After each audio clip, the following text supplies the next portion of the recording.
On YouTube and everyone can hear us. There we are. We're live on the YouTubes and we're just about to get this rolling. Off we go.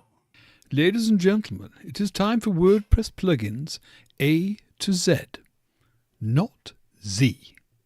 Good morning, good afternoon, or good evening, wherever you happen to be hiding out there on the globe. This is John Orwell with the WP Plugins A to Z podcast. And I blew the intro, so let's go with the jingle. WordPress. It's the most popular content management and website solution on the internet. And with over 80,000 plugins to choose from, how do you separate the junk from the gems? Join us for a weekly, unrehearsed conversation about the latest and greatest in WordPress plugins. This is WordPress Plugins from A to Z. Well, good morning, good afternoon, or good evening, wherever you happen to be hiding out there on the globe today. Coming to you direct from the brewery overlooking beautiful southern Vancouver Island, Canada. I'm John Overall, and today it is interview number 64 with Derek Ashauer from Conversion Bridge, WP. And he's here to talk to us about his plugin and whatever else happens to come up in this interview show. So welcome to the show, Derek. Thanks for having me on, John. Oh, you're welcome. And just so you know, we are not going live with video. I didn't tell you that. The video is not live, just audio. It's an audio show only. Okay, sounds great. All right. Just in case you were wondering about that. So at any rate, what we've got here is Conversion Bridge. I was doing a little research on this plugin. I hadn't actually heard of it until you reached out for an interview. And tell me a little bit about this. It looks like it's a very inclusive plugin that brings in analytics from ad platforms, plugins, page tracking, e-commerce tracking. Tell us what this is. Yeah, so Conversion Bridge is meant to be on a WordPress developer stack, meaning one of your core plugins that you install on every single client site. Mm-hmm. The reason being is every site that you set up there should have some analytics on it, Yep. Whether it's Google Analytics or, there's lots of different alternative platforms that are out there as well now. We can get into that a little bit as well as, what are some good alternatives. But the idea is that it makes it really easy to add that core analytics tracking script that that we copy and paste from Google Analytics or whatever platform you're using. Makes it easy to add that to it. But the real power is in the conversion tracking. That's one of the biggest challenges in that web developers that are creating a site for clients or for themselves that they don't do, because it's, how do I do that? Where do I put it? How do I make sure it's accurate? Is it even working? How can I check it? There's just a lot of things to do. And as someone myself who's been building client sites since 2007, it was actually honestly something that I left off of a lot of client sites as well. Right. But it's something that I regret doing because it's great for your clients to know that what is and isn't working on their website is, if you're having a website that has e-commerce, you're using WooCommerce and you're trying to sell items, are you actually tracking in your analytics platform if you're getting conversions or not? Because if you're not, you can't tell how successful that is, especially if you're doing paid ads or other types of advertising. Maybe you have some links on another third-party site coming back and you want to track to see if they're actually doing anything for you. You can track page views, which is okay, but ultimately what you really want to know is what conversions are happening on your site. And those conversions could be anything that you really want the user to do on your site. It could be purchases if you're selling something on the site. It could be something as small as clicking on a specific button. It could be also signing up for a newsletter, filling out a contact form, or a request for a quote form, things like that.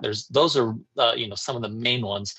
But there's all kinds of different conversions that maybe you want to be tracking on a site. So what Conversion Bridge does is it works with, right now, what do we got? 14 different analytics platforms. Everything from Google Analytics and some of the alternative platforms like Plausible or Fathom. There's a couple other ones that I really like called User Maven and Persh. And then also ad platforms. So that's Google Ads, Meta Ads, TikTok, Pinterest, just in the next update that I'm going to release is going to have LinkedIn ads and X ads, as I was actually working on that just this morning before we hopped on this call. Nice. So I'm going to make sure that those, so you can do conversion tracking. Say you're running ads on X or Twitter. Mm-hmm. You want to see if those are actually generating conversions on your site, not just, oh, did someone click on it? Say you're trying to build your newsletter, your email newsletter list. You want to see if people are actually subscribing to that email newsletter list. Yes. And then what the other half of the Conversion Bridge does is it integrates with right now 55 different plugins.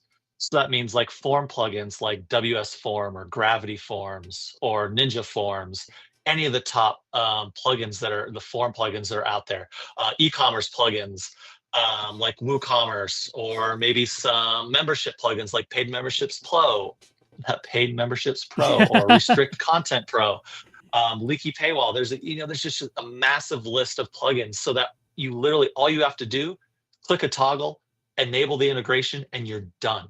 And it will work with any of the analytics or ad platforms without any code. And I have several videos that I do where you can add your analytics and conversion tracking in less than a minute and know that it's just going to work. You don't need to think about it. You don't need to worry about it. There's no coding. There's no fuss. It's just click, click, done. I can move on with my life. And then you can add some amazing insights to your customers or your own sites. One of the big things that I like to push is for like agencies or people or freelancers building sites for clients is a fantastic thing to have in your portfolio. Is not just, look at this beautiful site I made. Right. What clients really want to know is they were getting a 1% conversion rate on their old version of their website, and now they're getting a 4% conversion rate. Mm-hmm. That's the data that you need to sell to prospective clients in your portfolio to prove I'm improving your business. I'm not just making it look pretty.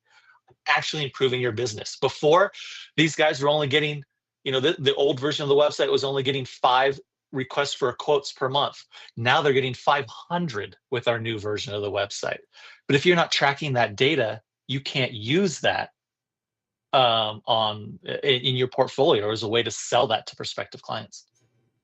Absolutely. And a question I've got about it, okay, it's doing the tracking or connecting with it. Is your data, your end data you're looking at coming from, say, Google Analytics? Is that where you're finding the end data, or is there something in this plugin that's showcasing the data right there in the back end of the WordPress? Right, so it does a little bit of both. But most part, it is a bridge. That's why it's called Conversion Bridge. It's a bridge from your website to your analytics platforms. Okay. It does have one additional feature, which I call conversion journeys. Mm-hmm. So, for example, if you were looking at an order in WooCommerce, mm-hmm. you could see the journey, the page-by-page view journey of what that user did to ultimately convert and make that purchase. So you can see they landed on the home page, then they went to the about page, they went to your product category, they viewed one individual product, they added to cart, went to cart, checkout, made a purchase. And you can see step by step what pages they went to on your site to ultimately do a conversion. So that part is the internal part that Conversion Bridge allows you to turn on. So it's an optional feature that you can do. But otherwise, it is mostly just a bridge into the analytics and ad platforms. Okay. So it makes it easy to drop it in. Now, when it's using the bridge in between, does it automatically dump in certain tracking codes that Google Analytics, so you could say, figure out your audiences?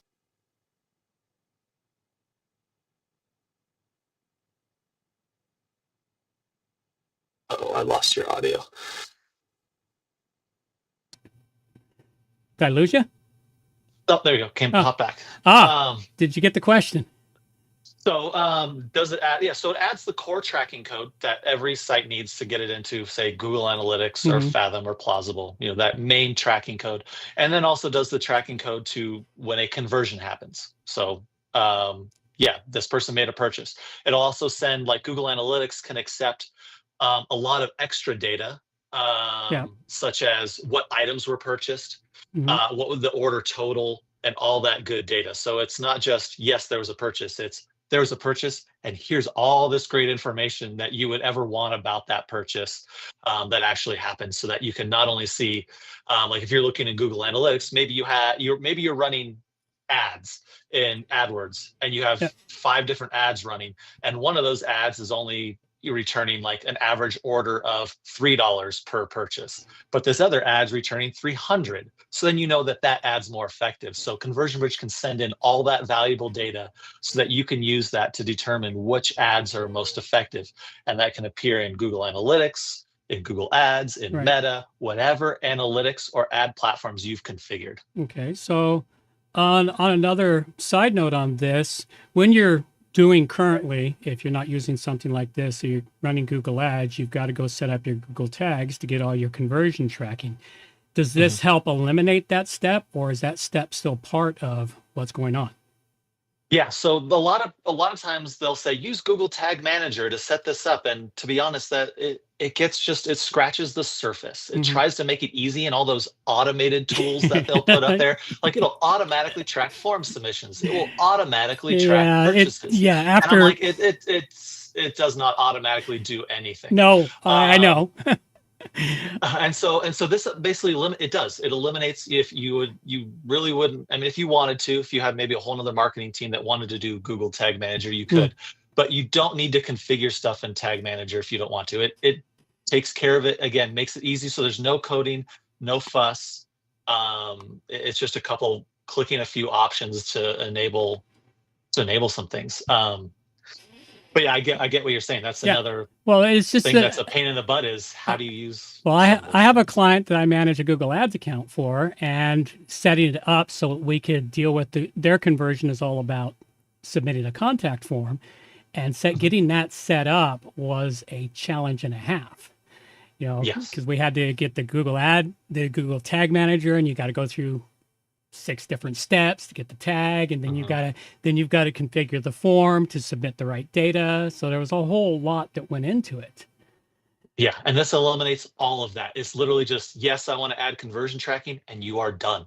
There's no more than just clicking a toggle to enable it on all the form plugin integrations. So on the site, there's lots of videos, tutorials, and stuff. But I mean, the tutorials are basically just saying, click this option. Okay, that's really much the extent of it. And it's also great is that there's one of the challenges with privacy stuff these days is, how do you track that stuff with all the privacy concerns? And one of the ways that they're doing that is in like Google Ads, for example, they call it enhanced conversions. And what that means is that when you track a conversion, you can pass along some extra data about, like, say, a form submit is a great example.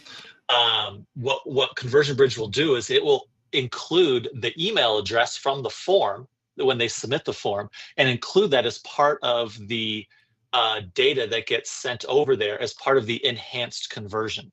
It gets all sent securely. It's all hashed with SHA-256 and all this kind of stuff. So it's all done securely and above board and stuff like that. So having that allows you that extra layer of accuracy on your conversion tracking as well. So if you're trying to do just conversion tracking is tough. And then if you wanted to do enhanced conversion tracking, that's another whole other layer of complexity and all this kind of stuff. And again, Conversion Bridge just handles it with a single toggle. There's nothing more you need to do for like purchases. In the form plugins, there's a couple steps. Probably take you about 15 to 20 seconds to set it up. And there's no extra code for it. It's just choosing a couple options. Basically, what field in your form is the email address? What field in the form is the first name? That's it. That's all you have to do. It's as easy as mapping it then. Yes, exactly. Oh, so, dear God. So that right can now save tons of time. Yes, exactly. So, and that's the goal. Is to make it really, really simple. Not every single form plugin is supported for enhanced conversions yet, because that one's kind of a challenge. But Gravity Forms, WS Form, and Ninja Forms, those 3 are the ones. Those are the top ones right now. Yeah, exactly. Yeah, that was where I started. So. Yeah, because I've been using Gravity Forms since they were brand new. Yeah, and WS Form is also a great one as well, and that one supports enhanced conversions as well. Yeah. Okay. Yeah, that just, wow, I'm going to have to dig into your plugin. because that is just saved me tons of time for some of the sites we're setting up these days. Because more and more, it's important, as you mentioned in the beginning, is that you got to do the tracking. You got to find out what's happening. The internet's a crowded place now. It's no longer quiet like it was 10, 15 years ago. Well, relatively in terms of noise. But there's a whole lot more businesses out there now. Yeah, and I think it's important because these days marketing is more than just SEO. You can't just assume that everything came from Google and that's what it is. You have to be on TikTok. You got to be on Instagram. You got to be on X. You got to be everywhere. Yeah. And so when you add, like, if you're on there and you're posting back, you can, add those UTM tracking tags to your thing and then know where things are coming from. But if you're not ultimately tracking those conversions, you're not in your analytics platform. You can't tell which ones are the most effective. So it's really important when you have lots of marketing channels these days to track where people are coming from and what they ultimately do from those sources. Just like in a Google Ads account, you have 5 different ads. You want to see which one's most effective, but also you need to check and say which social platform is getting me the best leads. Is it Instagram? Is it X? Is it LinkedIn? All these different things. So it's really important to set up conversion tracking. Oh, absolutely. And more these days. So you mentioned earlier there on talking about you have this integrated with multiple alternate tracking things. I saw a brief bit about them. The analytics platforms, that's what it was. Yep. Some of these I didn't even know existed. And I'm just trying to catch up with them. But tell us a little bit about why some of these may be better than Google Analytics. Yeah. So when there's it's a lot of it came out of GDPR and the old version of Universal Analytics not being GDPR friendly, and even in a couple countries, Google Analytics is flat out banned. You just can't use it because of all the cookies they set and the privacy concerns, and that it's stored on US servers and stuff like that. So a lot of alternatives popped up about 4, 5, 6-ish years ago, I believe. And now there's just a lot more options, and basically they do tracking differently. They don't use cookies to track because cookies are something that GDPR and all those cookie pop-up notices and all that kind of junk that you see on there. They are alternatives to Google Analytics so that you don't have to track using cookies. They do they have their own unique methods of doing it. But what's great about those is that if, for example, I use one called Plausible or Perch, or there's a whole bunch of them. You can find them on conversionbridgewp.com. And there's also comparisons. I've written some comparisons, pros and cons of each one, and which ones have which features and things like that. Is that you don't need a cookie pop-up just because you're using that analytics platform. That's the main reason why a lot of people have those cookie banner pop-ups, is because they're using Google Analytics to track them. And so they have to add that cookie banner. Yes. That little pop-up that's annoying. If you use one of these alternatives, you could just remove that cookie banner entirely. You just simply don't need it because they don't use cookies.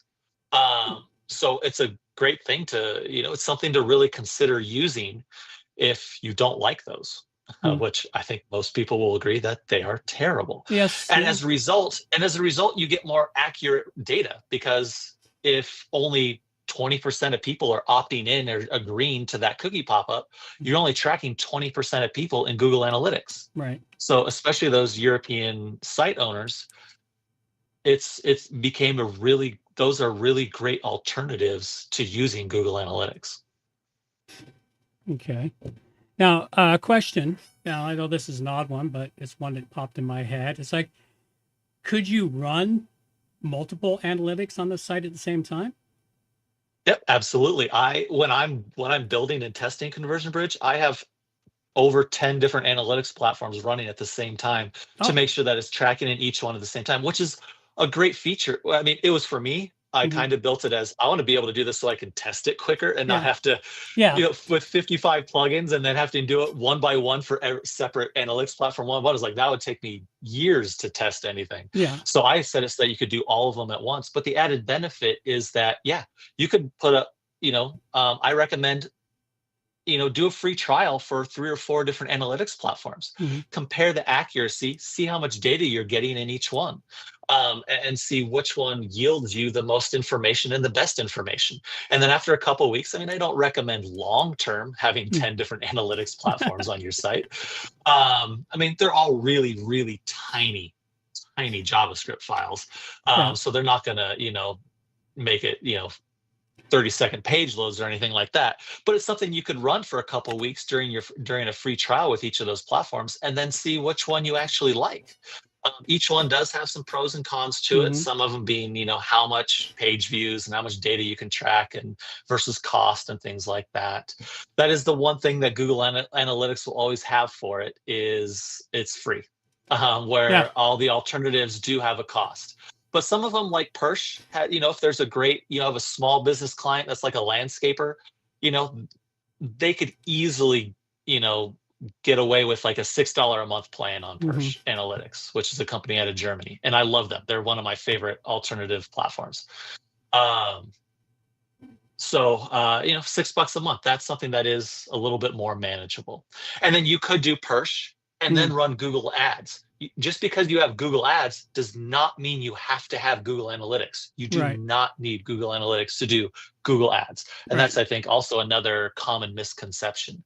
They are two separate things, and Conversion Bridge can understand if you have Google Analytics and if you don't, and it knows and adjusts, to make sure that you're doing the proper conversion tracking in each.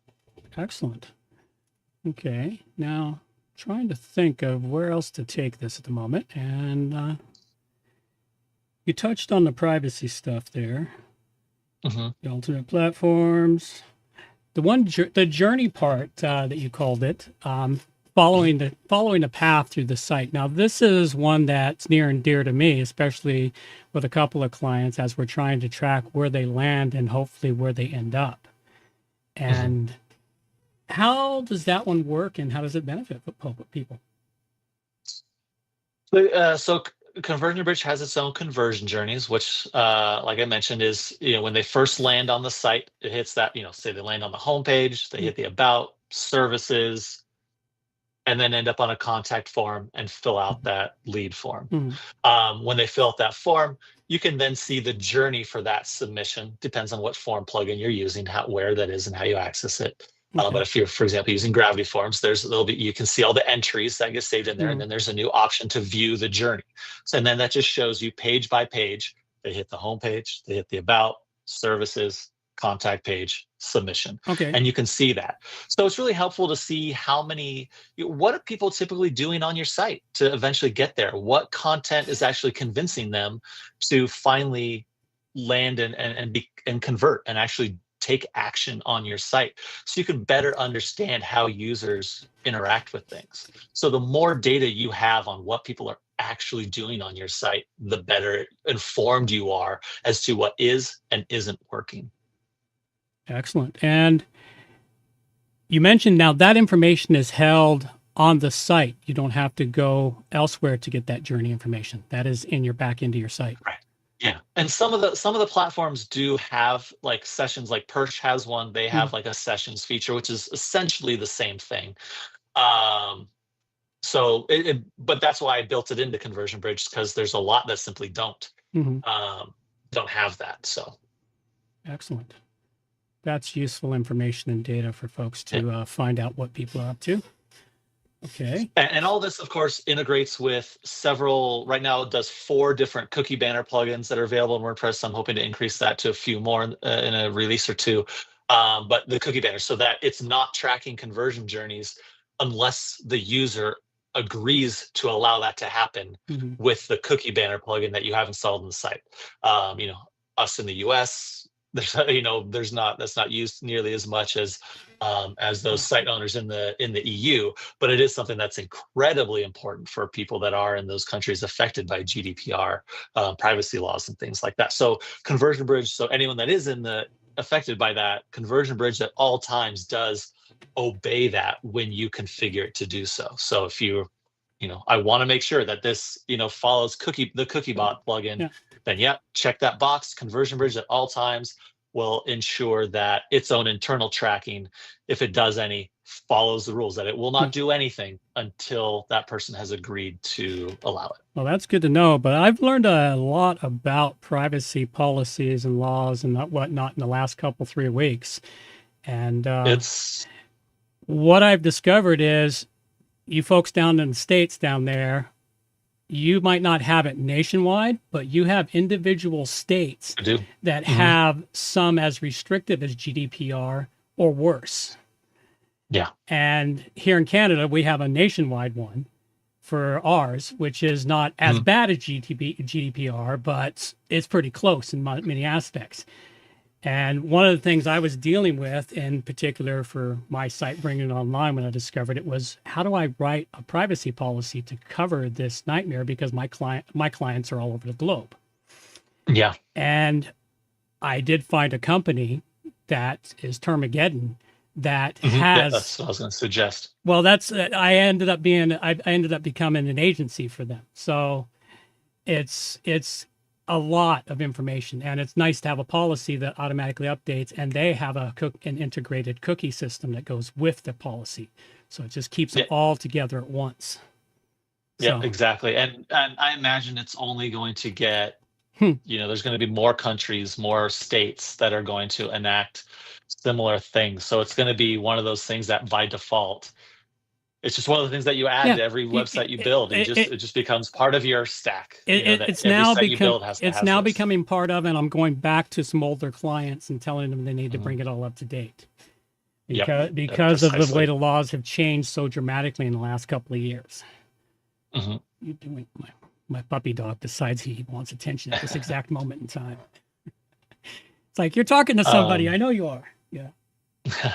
Yeah. So, making sure that everything integrates with privacy laws and all that, and tracking, especially because you want to make sure that your site doesn't break those laws and you get fined and all that kind of stuff. So that is also always at the forefront, the top of my mind when I'm building and testing things, and making sure that it does follow all those laws. I do give a lot of leeway to let if you're using Conversion Bridge on a site, there's options that let you choose. I try not to be too opinionated. I try to say, do you want it to integrate with a cookie plugin? Yes. Okay. Then which one do you want it to do? It doesn't force you to by default, but you have to go in there and do that so that people can choose what they feel is best for them, for their level of risk they would like to take. I know there's a lot of people in the US who are just like, I don't give a shit. I don't care. They're like, I don't care. We're not going to worry about that. Just track everybody. And if you want to do that, you can. But if you're in Germany, where they have really strict laws, you want to lock that down. And so you can then configure it to do that. So it's up to, the site owner or whoever's, managing the site to choose those options. But in the end, it's up to the site owner as to what kind of risk they want to take, because they're the ones that ultimately are responsible for it. Correct. So yeah. Now, you also build other plugins. You made mentions of a couple of them there in your bio. You've got one called Sunshine Photo Cart, a WordPress e-commerce plugin, and what else do you got there? Well, yeah, so Sunshine Photo Cart is a massive e-commerce ecosystem plugin specifically for photographers, though. So I've been doing that one for about almost 12 years now. Thing coming up on 12 years probably here in a few weeks, actually. So that one, that one's huge. It's a massive ecosystem. It's basically WooCommerce. It's only done by me. So that one's a pretty big one. But I have a couple other fun ones too. One that it's called Confetti. So that kind of goes a little bit with conversion tracking, because what it does is it pops up a little fun, customizable confetti effect when people do things like make purchases, submit contact forms, sign up for your email newsletter, things like that. It's just it's a fun thing. It's not in any way necessary. It's just it's a delighter. That's the term I'm looking for. To kind of just be like, hey, you did this. How cool was that? And I did that one because I had a client site that I added it to and was like, hey, I could build this into a plugin. So I thought, why not? Let me just do that. So that one's at under wpsunshine.com, and you can find that there. And then another one for address autocomplete. Anything. What that does is it has some automatic integrations with various plugins like WooCommerce, um, and Paid Memberships Pro, or all kinds of different plugins where or form plugins where someone wants to type in the address. It uses the Google Maps address autocomplete API to then you start typing 13, and if your address is 13457, you can just select that and it automatically fills the rest of the form. It just makes it easy to add that Yeah. to any kind of form on any WordPress website. So, and those all came from client requests. Basically, they were things that I had built for a custom built for a client, and then was, well, you know what, I could just spend a little more time and turn this into a plugin. So that's what I did with a couple of those other ones. Yeah, that's what I'm doing now. I've got several plugins I created for clients in past years that are still on their sites. I've just recently restarted my GitHub, and I've taken many of those plugins and brought them down into my GitHub so I can actually expand them from what they are. So it's like I've forgotten I'd done some of these things. Like some of them, one of them I'm starting to play with is like 15 years old, and it's like, wow, it still works. It's still good. Okay, we'll see how we can improve it and make it better. So yeah, I'm actually finding joy in coding once again. It's my favorite thing. I'm about a year and a half, 2 years in my journey of transitioning from making client sites to trying to become product first. So things like Conversion Bridge or Sunshine Photocard, and having all my income from just these WordPress plugin products. Yeah. So I've built client sites since, like I said earlier, 2007. So it's been a long, long time. But it's a very different thing to start coding. But I kind of just literally woke up one day and realized how much frustration I had and lack of joy I had from building sites for clients. I used to love it. Make no mistake, I absolutely loved doing it for a really long time.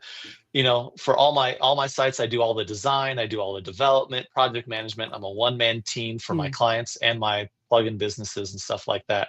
And I really did enjoy doing all those things, but it seemed like it was maybe not necessarily literally overnight, but it did seem to be like I just started losing joy in doing it. And so I was like, you know what, I'm ready to make this switch. So that's when I started, whenever I built custom made something for a client, it was just like, can I turn this into a product? Some of them ultimately not, and I've released them as just free plugins. I have a couple free ones that are out there because it was just such a small niche thing that I can just put that on the WordPress.org, as a free plugin or something like that. But then some of them, I sell them for a few bucks.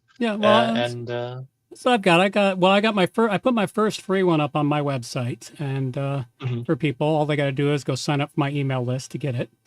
And that one there is one that came out of it because I got tired of always having to copy and paste certain code snippets that I needed all the time, or I may or may not have needed. So I actually wrote a plugin so you can go in, turn on and off the code snippets as you need them. Yeah. And it's like it makes my life a whole lot easier when I'm setting up a site from scratch or taking over a client's website and I need to change things. Another one I brought in, I haven't put it up yet. I just wrote it last week. It's one for when you're working on a dev site and you want to turn off the irritating WP mail. Now you can go into you can go into the config file, add that little snippet, but I've got a plugin now that goes in. You turn it on, the WP mail is shut off, and it puts a nice big red warning on your dev site to remind you that WP mail is turned off. You turn it back on, the warning goes away. So it's just a nice, that's really nice, simple, straightforward. But that one will be going up as a free one too for people that are working on dev sites or bringing up a new site that they just don't want to see all the emails that a WordPress website generates. Exactly, those are great use cases right there.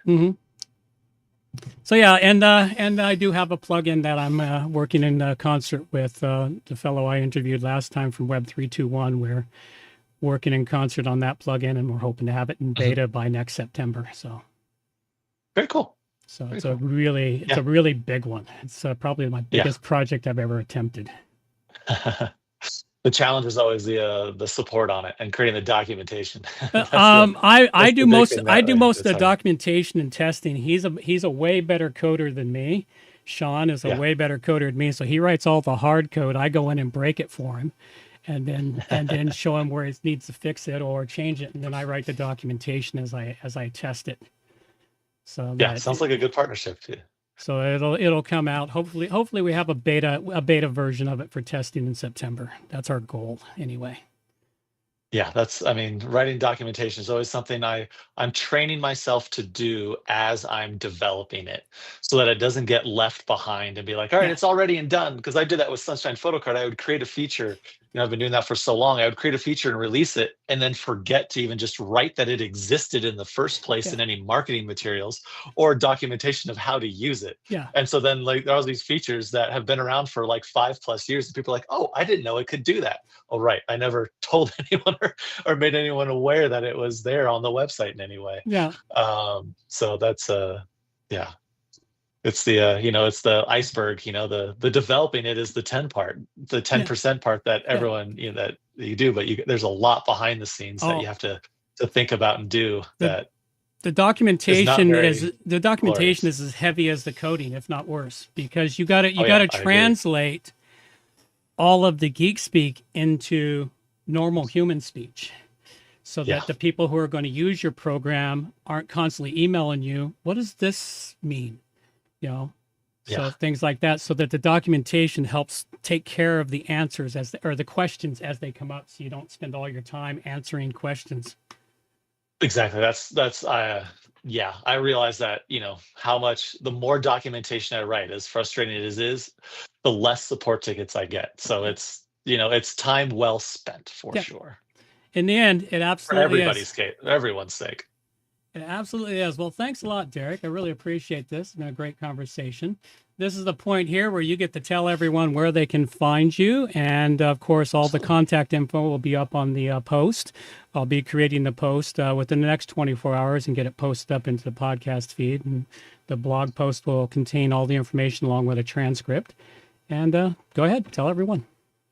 Yeah, so you can find Conversion Bridge at conversionbridgewp.com. My other plugins are under my main brand called wpsunshine.com. And then I do post quite a bit and kind of do quite a bit of building in public on X or Twitter. And you can find me at Derek Ashauer on there. Yeah, I think I'm following you there. Occasionally I make a snide comment for you. All right. Well, thank you very much. If you could hang around after the closing of the credits here, and we'll be right back in a moment. Reminders for the show. All show notes can be found at wppluginsa2z.com. And while you're there, subscribe to the newsletter for more useful information delivered directly to your inbox. WP Plugins A to Z is a show that offers honest and unbiased reviews of plugins created by developers because you support the show. Help keep the show honest and unbiased by going to wppluginsa2z.com/donate and set the donation level that fits your budget.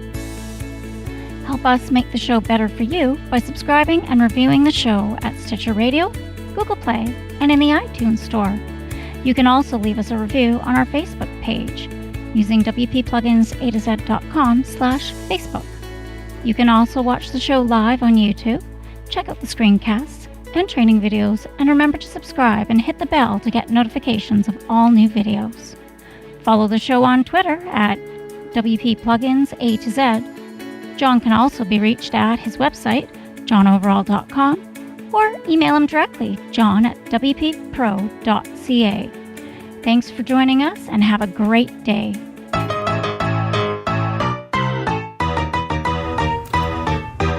Thanks for listening to the show. This show is copyright by johnoverall.com. So until next time, have yourselves a good morning, good afternoon, or good evening, wherever you happen to be out there on the globe today.